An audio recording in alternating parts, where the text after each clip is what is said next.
Bismillah, walhamdulillah, wa salatu wa salam ala ashrafil anbiya, Muhammadur Rasulullah sallallahu alayhi wa ala alihi wa sahbihi wa sallam, tasliman kathiran kathira. Fama ba'du.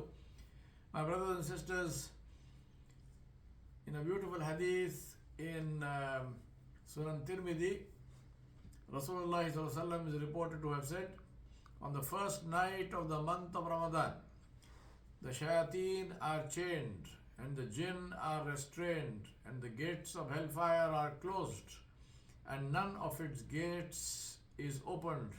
The gates of the Jannah are opened, and none of its gates are closed.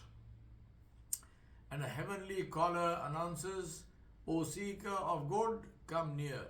O seeker of evil, stop. Allah has those He saves from the hellfire, and that is during every night of Ramadan. And this is in Sunan Tirmidhi. On the first night of Ramadan, the devils are chained and the jinn are restrained, and the gates of hellfire are shut, and none of the gates is open, and the gates of Jannah are open, and none of its gates is shut. A heavenly caller announces, O seeker of good, come near. O seeker of evil, stop. Allah has those He saves from the hellfire, and that is during every night. And this is Sunan Tirmidhi. See the mercy of Allah subhanahu wa ta'ala. One of the purposes of Ramadan and fasting is for us to reflect.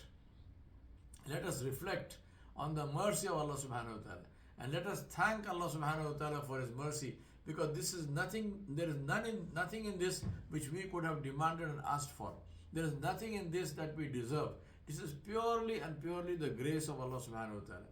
In another beautiful hadith by Ibn Abbas radiallahu anhuma in Sahih Bukhari, Nabi sallallahu alaihi wasallam said, the Messenger of Allah sallallahu alaihi wasallam was the most generous of people, and he was even more generous in Ramadan when Jibreel alayhi salam would meet him. He would meet him every night of Ramadan to study the Quran. Thus Rasulullah sallallahu alaihi wasallam would become more generous than a nourishing wind. And this is in Sahih Bukhari. This is a saying of Ibn Abbas, a report of Ibn Abbas radiallahu anhuma, who was the cousin of Rasulullah sallallahu alaihi wasallam, and he used to live with him. Now, brothers and sisters, this is a lesson for us also to be generous in Ramadan. We be generous always, but in Ramadan to be even more generous and to give a lot in charity. And I always say, give until it hurts. And when it hurts, know that it's hurting only because that hurting is a sign of the weakness of faith. So give until it hurts. وصلى الله على نبي الكريم وعلى آله وصحبه أجمعين برحمتك يا أرحم الراحمين.